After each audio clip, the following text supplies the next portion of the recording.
If you're a made man, you're part of La Cosa Nostra, the Mafia, whatever you want to call it, and you die of old age and you die free, you've really accomplished something. I was once a capo regime, a captain in the Colombo organized crime family, one of the 5 New York Mafia La Cosa Nostra families. My dad was the underboss of that family back in the 1960s. And I got involved in the life in the mid-70s, went on to make a lot of money, became a major target of law enforcement. And at one point in time, they were slating me to be the boss of that family. This is Tony Brasco I was saying. You forget about it? Yes. That's true, by the way. Is it really? That was the most used expression that you could Forget about it. Yeah. And I brought some new things into that life that had never been explored before, such as the gasoline business. I created a scheme where we were basically defrauding the government at a tax on every gallon of gasoline. At the height of my operation, I was selling 500 million gallons of gas a month and taking down anywhere between 20 and 40 cents a gallon. So you do the math, it was a lot of money.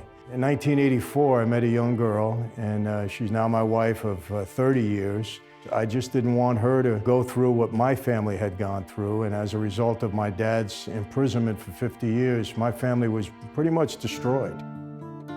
It didn't happen to me overnight. It was kind of a gradual thing because I was very torn between leaving the life that I had taken an oath to and that I was so much a part of, and my love for this young girl, trying to make that break and really treat her the right way. So it was really a process for me. Many, many struggles, when I finally did walk away from that life, because the expression, you don't walk away, either leave in a coffin or you join the government and enter a witness protection program, and that's not what I was about. I wasn't about to do that. So it was a tough decision, and I went through many, many struggles as a result of that decision, but fortunately, I was able to make the break, and I think a lot of different things played into that. A lot of the circumstances that went on during that time kind of helped me out, but my boss had an immediate contract on my life.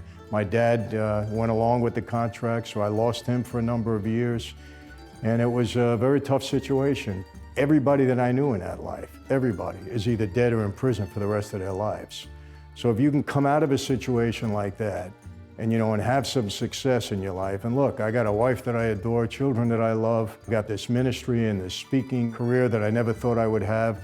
So people are drawn to that because a lot of people are struggling and they wonder if they can get out of a tough situation that they might be in. And I think they look at me and say, hey, if this guy can do it, then we can do it. Because I do a lot of corporate events and I talk to some of our CEOs and our leaders about fraud and how to run their business in an ethical way. So I do a lot of that. I speak to a lot of athletes about gambling, the dangers of gambling and the dangers of the relationships that they might keep that would lead them in the wrong direction. I speak in churches, really just give my story and how, faith played a big role in my life in bringing me to where I am today. It seems to appeal to all audiences. So over the past 15, 20 years, it's become a major part of what I do. I tell them, listen, you're here because The Sopranos is off the air and you want to see what the real mob guy is all about, because there's still a real intrigue with that life.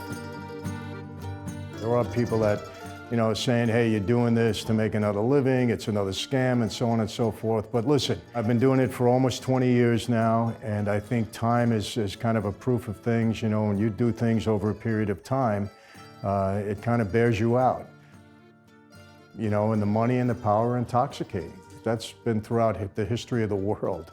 Yeah, when I was on the street, I worked with politicians that were corrupt, and I see it more happening today than it did in my day for some reason. And I think in the United States, at least, that's just the way the government is going. The system is set up to be corrupted. I'm actually writing a book right now called A Mafia Democracy, and I'm really comparing our government to the way we used to run things on the street. And unfortunately, there's some very valid comparisons.